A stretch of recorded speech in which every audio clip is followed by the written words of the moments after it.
महापालिका निवडणुका आता तोंडावर आहेत आणि याच पार्श्वभूमीवर ठाण्यातलं राजकीय वातावरण आता चांगलंच तापायला लागलेलं आहे। ठाकरेंच्या शिवसेनेचे नेते संजय राऊत यांनी काहीच दिवसांपूर्वी आनंद दिघे यांच्या संदर्भात एक वक्तव्य केलं, ज्याच्यावरून शिंदेंच्या शिवसेनेचे नेते चांगलेच आक्रमक झालेले बघायला मिळालेले होते।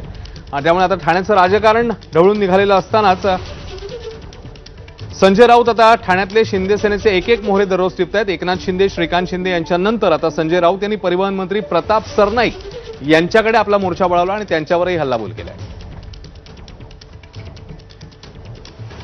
गद्दाराने, निष्ठावंत, देशभक्त आणि महाराष्ट्र धर्माचं पालन करणाऱ्या धर्मवीर आनंद दिघे यांचं नाव घ्यायचं त्यांना अधिकार नाही, बाकी सोडूनच द्या। अरे कोण श्रीकांत शिंदे बाबा, काय त्याचा संबंध आहे शिवसेनेशी? उद्धव ठाकरेंनी केलेला खासदार आहे तो। शिवसेनेत होता का कधी हा पोरग? हे प्रताप सरनाईक नावाच्या धोंडाला कोणी शेंदूर फासला? उद्धव ठाकरेंनीच फासला ना।